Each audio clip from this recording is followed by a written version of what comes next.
हर हर महादेव मित्रांनो, सकाळचा नाश्ता आहे.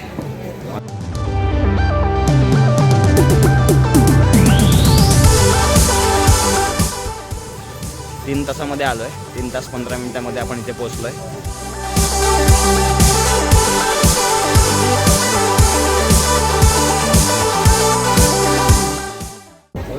हर हर महादेव मित्रांनो, सकाळचा नाश्ता आहे.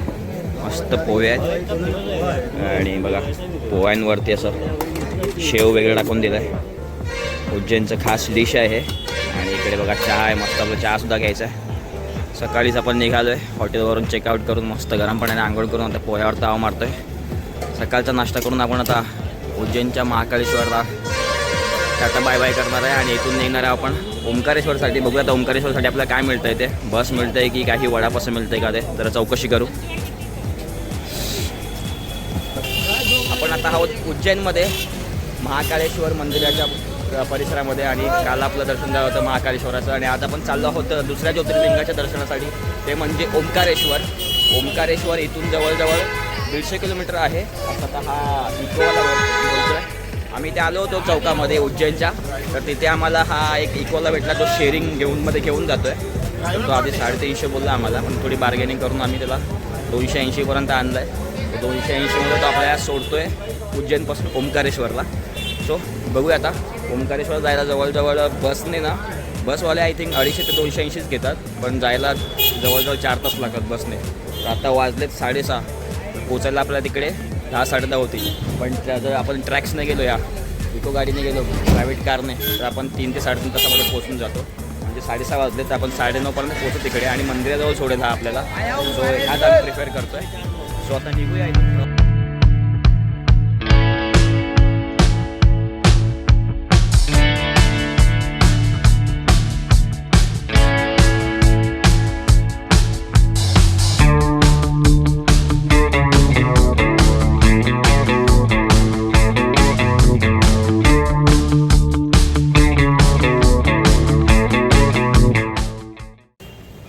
तर मित्रांनो, आता मी फायनली पोचलो होतो ओंकारेश्वरला आणि ओंकारेश्वरच्या म्हणजे जो गेट आहे ना तिथे आणि सोडलं प्रवेशद्वाराजवळ.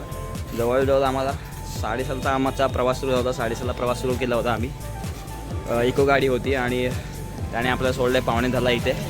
म्हणजे जवळजवळ 6:30, 7:30, 8:30, 9:30 3 तासामध्ये आलो आहे. 3 तास 15 मिनिटांमध्ये आपण इथे पोचलो आहे. तर तेच बसने आलो असतो थोडा उशीर झाला असता आपल्याला. 4-4.5 तास लागले असते. 12 वाजता मंदिर बंद होतो असं नियम काहीतरी असेल, तर मग त्याच्या आधी दर्शन झालं तर बरं होईल. कारण की 12 वाजता फ्री झालं तर मग आपण ममलेश्वरसुद्धा करू शकतो आणि त्यानंतर नर्मदा नदीवरती रिव्हर राफ्टिंग काय आहे ते नदीवरती. सो बघूया कसं जमते आपल्या वेळात वेळ, म्हणजे कसं काय ते. कारण की आपल्याला 4:30ची ट्रेन आहे इंदोरवरून, ती पकडायची आहे. तिकीट कन्फर्म झालं आहे आपली. सो तेवढ्या वेळात पोचावं लागेल. कारण की आता परत इथून आपल्याला इंदोरला जायला जवळजवळ 80 किलोमीटर मागे जायचं आहे. तर 1-1.5 तास तरी लागणार आपल्याला जायला परत पुन्हा मागे. सो त्याप्रमाणे आपल्याला निघायचं इथून 2 वाजेपर्यंत. 1:30-2 वाजेपर्यंत जेवण करून निघायचं आहे. सो त्याप्रमाणे बघूया काय काय करतात. पहिली प्रायोरिटी आहे आपली ओंकारेश्वर मंदिर करायचं. त्यानंतर बघू ममलेश्वर जमतं आहे का, नर्मदा नदीवरती बोटिंग करायला जमतं आहे का, या सर्व गोष्टी. सो असंच कंटिन्यू राहा आपल्या ब्लॉगवरती. पुढे बघूया आपण आता काय काय बघायला मिळतं इथे. चला.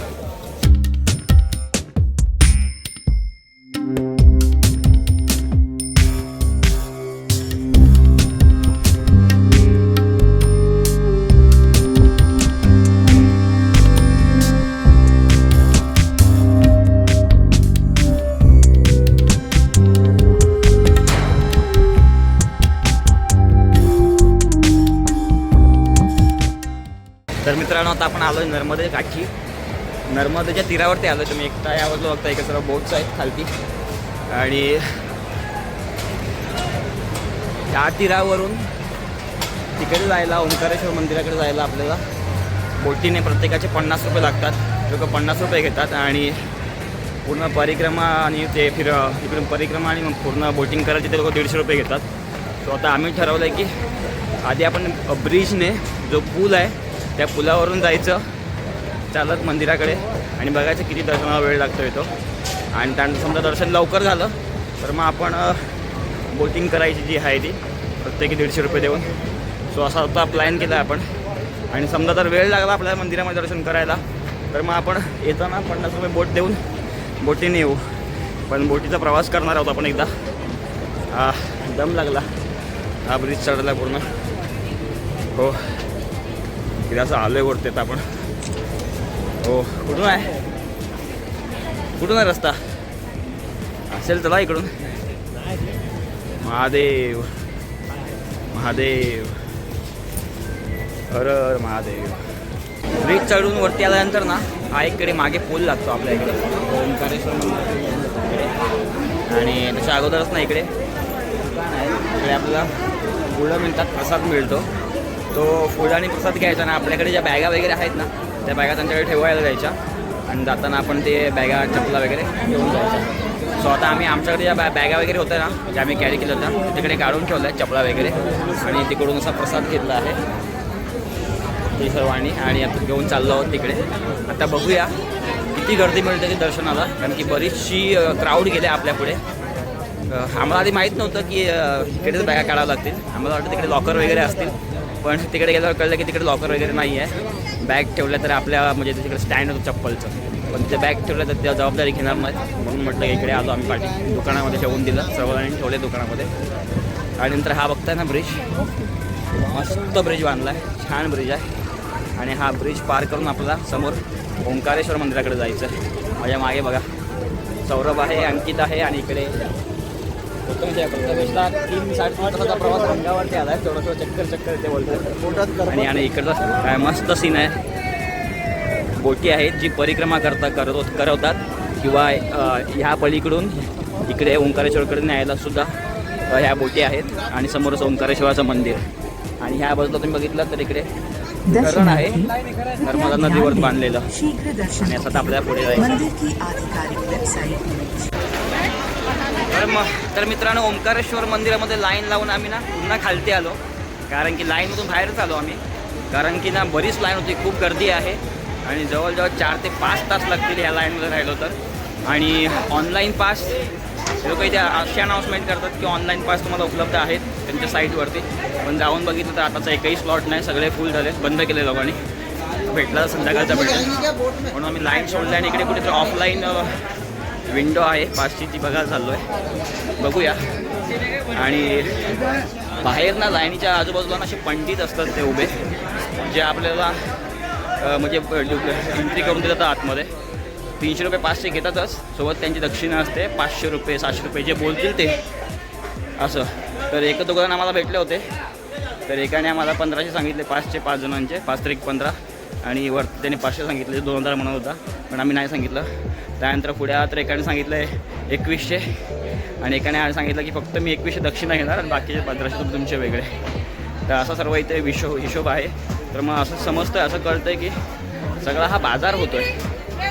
म्हणजे देवदर्शन राहिलं एकीकडे आणि यांचा बाजार राहिला एकीकडे. या सर्व अशा गोष्टी करतात या अशा देवस्थानी आल्यावरती. सो जरी मंडळी यातून तुम्ही शिकून घ्या की जर येणार असाल ना आधी दर्शनाला, तुमची डेट फिक्स असेल ना, तर तुम्ही नक्की ऑनलाईन जा यांच्या साईटवरती. त्यांची साईट असेल त्या साईटवरती जा, ऑनलाईन चेक करा आणि तुमचं VIP पास बुक करा. नाहीतर मग कमीत कमी 3 तास 2.5 तास दर्शनात तुम्हाला लागेल जर नॉर्मली.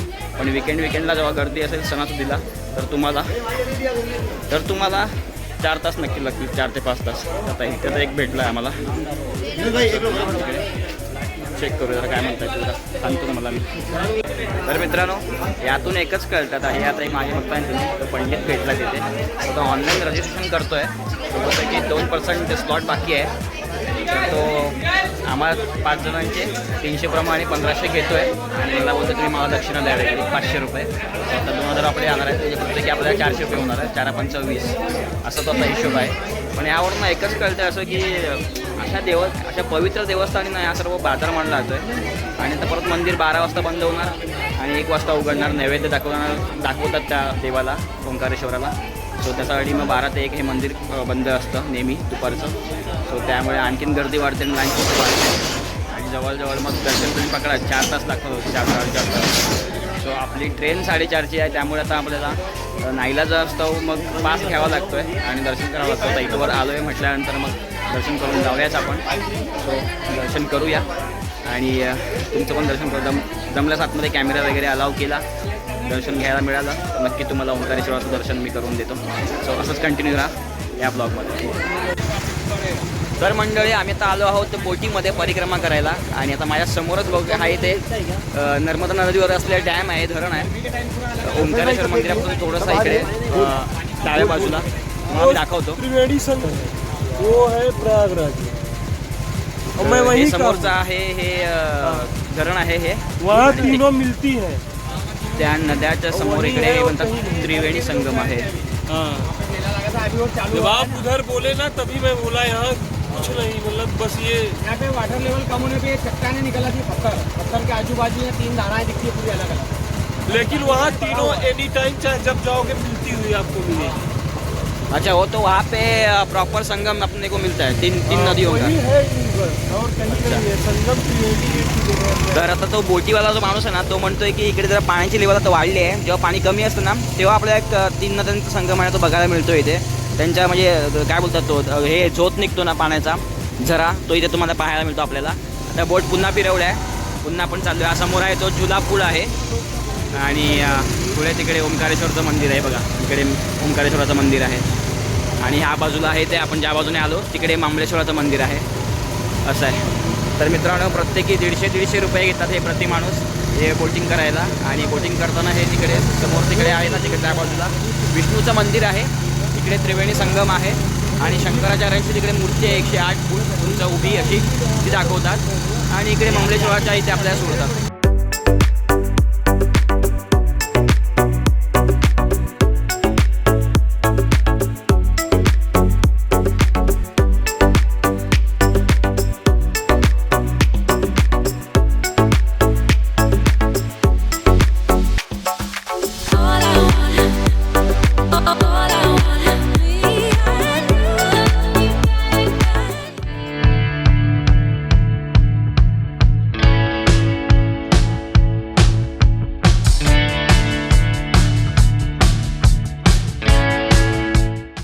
मित्रांनो आत्ताच आपलं दर्शन झालं आहे ममलेश्वराचं. आतमध्ये लाईन पण होती आणि मंदिर थोडा वेळ बंद केलेलं, थोडी आरती सुरू होती आतमध्ये आणि लाईनसुद्धा होती आणि त्या गडबडीत आतमध्ये मोबाईल कॅरी करता नाही आला. सो आतमध्ये काही शूट करता नाही आलं. बाहेरूनच आम्ही काही टेक्स्ट घेतले जे तुम्ही आता बघितलात ममलेश्वराच्या मंदिराच्या परिसराचे. आणि तिथून आता निघालो आम्ही. तिथून ह्या ब्रिजवरून आपण वरती चाललो. तिकडे आपण सकाळी बॅग आणि हे ठेवले होते, बॅग्स आपल्या ठेवायला चपला ठेवल्या होत्या. तो तिथे चाललो आहे आणि तिथून आता पुन्हा आपल्याला निघायचं आहे. वाजायला आला आता 12:30 1 होतो आहे. तर आता आपल्याला इथून निघायचं आहे. जेवणाचं पण बघायचं आहे आणि 4:30ची गाडी आहे. आणि तर असं झालं आहे की तिकीट कन्फर्म झाले आहे पण एकाच डब्यामध्ये सीट्स वेगवेगळे आले आहेत. तर त्या ॲडजस्ट करावं लागतील आणि प्रवास करावा लागेल. दोघांना ॲडजस्ट पण करायचं आपल्याला. सो बघूया आता कसं होतं ते. अँड इकडे आल्यावरती थोडंसं हिरमोड झाला आहे कारण की जे मेन ज्योतिर्लिंगाचं दर्शन होतं ते आपल्याला जमलं नाही आहे. कारण की आपली ट्रेन 4:30ची आहे आणि ऑनलाईन पास हे अगोदरच काय घ्यावे लागतात. आता सगळे स्लॉट फुल झालेत आणि जर घ्यायचं झालेच तर पंडित लोक 1.25 रक्कम सांगतात आहे पासची. सो नाहीच केलं, आम्ही बाहेरून दर्शन केलं. पुन्हा इथं बघू शकता तुम्ही आपलं ओंकारेश्वराचं टेम्पल, ओंकारेश्वराचं मंदिर आहे इथे. आता आपण आलो आहे वरती, बॅगा घेऊया आणि पटकन निघूया कारण की आता आपल्याला इथून ओंकारेश्वरवरून इंदोरला जायला बरोबर 2 ते 2.5 तास लागणार आहे. पुन्हा 80-90 किलोमीटर प्रवास करायचा आहे. मध्ये ट्रॅफिक पण भेटेल आपल्याला, बडवाह म्हणून आहे गावाजवळ. सो वेळ होईल त्यामुळे लवकर निघूया. चला तर चला मित्रांनो फायनली आपल्याला ही बस मिळाली आहे ज्याच्यामधून आता आपल्याला जायचं आहे इंदोर रेल्वे स्टेशनला. कसा प्रवास करावा लागतो आम्हाला ओंकारेश्वर मंदिरापासून रिक्षाने ST स्टँडपर्यंत 20 रुपयाने 20 रुपये असे 100 रुपयात आम्ही इथे आलो आणि इथून आता बसने चाललो. ही बस आहे यांची इथे प्रायव्हेट बस आहे आणि अशा या बसने आपला प्रवास करायचा आहे.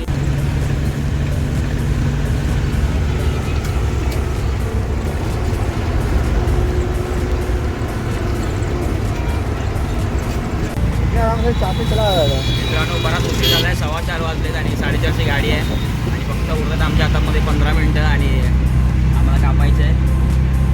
अजून 5 किलोमीटर आम्हाला जायचं आहे आणि बरोबर 5 किलोमीटरसाठी 14 मिनटं दाखवते आणि बरोबर हातामध्ये 15 मिनटं आहे आणि गाडी 4:30ची आहे इंदोर जंक्शनवरून.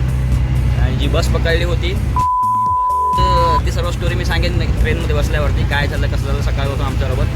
सो आता बघूया आता ही ऑटो पकडल्या हे बघा ही ऑटो आहे आणि हे अंकल भेटलं आम्हाला पेट्रोल पंपावरती. तिथून ते म्हणाले की अर्धा तास लागेल, तरी पण आम्ही देवाच्या भरोश्यावर ऑटो पकडले आणि निघालो आहे की गाडी भेटेल म्हणून. थोडी देऊन 2-3 मिनटं गाडी लेट असू दे, बस तेवढंच पाहिजे आम्हाला. तर एवढंच सांगेन इकडे की इथलं ट्रान्सपोर्ट सेवा जी आहे ना ती खूप म्हणजे गैरसोयीची आहे. त्यामुळे खूप त्रास झाला आम्हाला. मला चेहरा तुम्ही बघताय कसा झाला आहे तो. सांगतो स्टोरी मी तुम्हाला ट्रेनमध्ये बसल्यावरती. नमस्कार मित्रांनो, जस्ट ट्रेन पकडल्या आम्ही म्हणजे सुट्टा ट्रेन पकडल्या. कॅमेरा पण काढू शकत नाही एवढी अवस्था झालेली आमची की गाडी मिळते की नाही मिळते म्हणजे रडकुंडी साडलेलो अक्षरशः आम्ही. आणि शेवटी मग 2 मिनटापूर्वी आम्हाला गाडी भेटली. काय झालं माहिती आहे, सकाळी आम्ही लवकर निघालो 5-5:30 वाजता आणि नाश्ता वगैरे केला आणि 6:15 बरोबर आम्हाला तिथे ट्रॅक्स भेटली. म्हणजे एक इको गाडी होती, ट्रॅव्हलच्या गाड्या असतात त्याची. आणि मग त्या गाडीने आम्ही पोचलो बरोबर 9:30 पावणे झाला बरोबर आम्ही तिकडे पोचलो ओंकारेश्वरला. त्यानंतर मग ओंकारेश्वर मंदिरात चालत गेलो, नदी पलीकडे वगैरे गेलो, नर्मदा नदी पलीकडे. आणि मग तिथे गेल्यानंतर मग समजलं की बरीचशी लाईन आहे. 4 तास लागतील आपल्या लाईनमध्ये, जनरल लाईनमध्ये 4 तास लागतील. आणि VIP पास पाहिजे असेल तर त्यासाठी अगोदरच आपल्याला ऑनलाईनमध्ये बुकिंग करावी लागेल.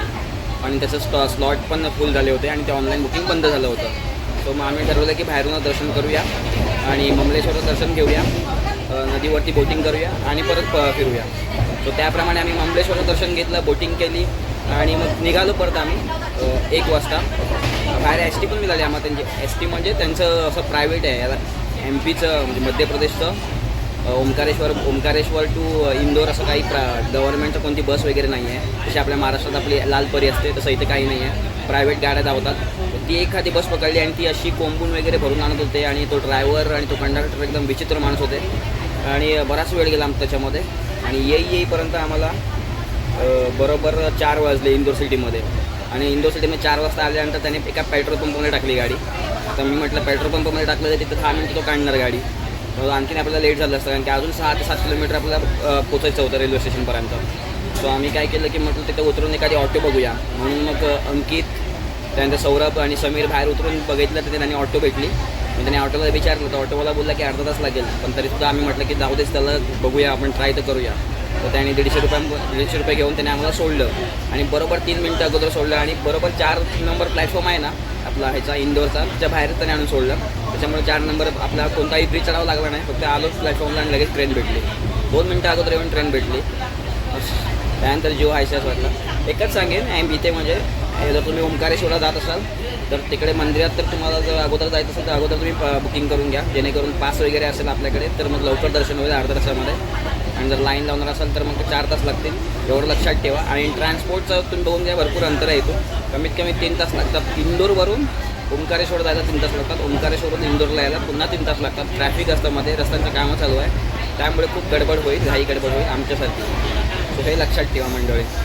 सो फायनली आता बसलो आहे ट्रेनमध्ये. 3 तिकीट कन्फर्म आहेत, दोघांचं तिकीट नाही आहे. TCC मांडवली करू आणि जेवणाचं काहीतरी बघू कारण की जेवलो नाही आहे आम्ही. बघू आता. मोबाईलची बॅटरी पण डाऊन होत चालली आहे, सो आधी चार्जिंग करून घेऊ आणि पुन्हा तुम्हाला भेटू. चला. तर मित्रांनो बघा, रात्रीचं जेवण आम्ही ऑर्डर केलेलं व्हेज महाकाली हॉटेलमधून, रतलाम या स्टेशनच्या रतलाम इथून. तर त्याने पाठवून दिलं. बरोबर 8 वाजता गाडी आपली रतलामला आली. तर जेवणामध्ये काय ही वेज थाली आम्ही मागवलेली.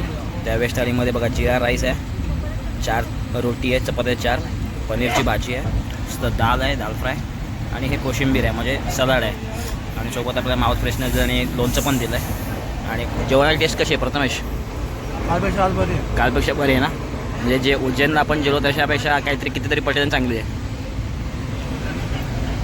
तर आता आपले मेंबर पण तिकडे बसले, तिकडे जेवतात आहे आणि आम्ही दोघं इकडे जेवतो आहे आणि समीर तिकडे पलीकडच्या कंपार्टमेंटमध्ये. जेवण घेऊया. तर मित्रांनो फायनली आता पोचलो आम्ही वसई स्टेशनला आणि आपली ट्रिप कंप्लीट होत आहे. इथे जस्ट उतरलो. 4:40चा टाईम होता पण गाडी आली होती 4:35लाच इथे. आणि प्रथमेश बघा पूर्ण गाराटला. प्रथमेश थंडी वाजते, थंडी वाजते, आवाज पण बसला आहे, सगळं काय झालं, जाम झालं आहे. प्रथमेश चालला आहे मालाडला प्रथमेशची 4:41 चर्चगेट फास्ट आहे. बोरवलीला उतरून स्लो पकडशील ना? स्लो गाडी नाही काय, बघ चेक केलीस का? 5:11 स्लो आहे. चालेल जा मग. तिकडून पुढे बघितलीस का काय? परत थांबाय नको, परत तीच पकडावं लागेल ना मागून येऊन. चेक कर परत एकदा.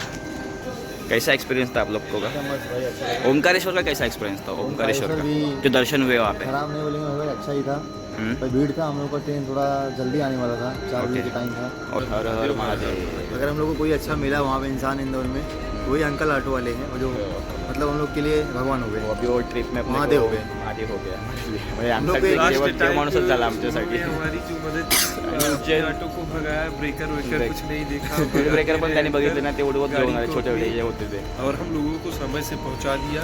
बिलकुल. लास्ट सेकंड में हम लोगों ने ट्रेन को पकड़ा भाई। पकडा. सिग्नल तोड़ के चले आ रहे थे, सिग्नल तोड़ के चले आ रहे थे। हा? Long route उज्जैन जाता खूप तो- चांगलं आहे. तुम्ही उज्जैनला असाल तर उज्जैन महाकालेश्वरला पण तुम्हाला गर्दी थांबायचं नसेल तर तुम्ही पास घेऊ शकता. पण आमचं दर्शन चांगलं झालं उज्जैनला, कारण की उज्जैनला बऱ्याच लाईनी सोडतात ते लोक, त्यामुळे दर्शन होतं तुमचं. तर उज्जैन खूप चांगलं आहे. मी प्रिपेअर कारण की उज्जैन करा. उज्जैनचा आजूबाजूचा परिसर आहे, तिकडची मंदिरं ते तुम्ही करू शकता. मस्त आहे उज्जैन. सो मंडळी आता तुमची रजा घेतो, कारण की आता जायचं आहे घरी. घरी जाऊन झोपायचे 2 तास, त्यानंतर पुन्हा कामावर जायचं. काय बोलतो काम पे जाणे का किती? तो जाने का ना, वही आएंगे यहाँ पे, थोड़ा सोएंगे 2 घंटा, फिर उसके बाद 2 job तास पे निकलेंगे झोपणार 9 आम्ही. बजे। त्यानंतर मग परत उठून कामावर जायचं. सो तुमची आता रजा आम्ही इथेच घेतो. व्हिडिओ आवडल्यास जरूर लाईक करा. आपल्या चॅनलवर नवीन असेल तर चॅनलला सबस्क्राईब करून ठेवा. व्हिडिओला लाईक शेअर जास्तीत जास्त करा. आणि भेटूयात आपण त्या एका नवीन ब्लॉगमध्ये. हर हर महादेव. हर हर महादेव.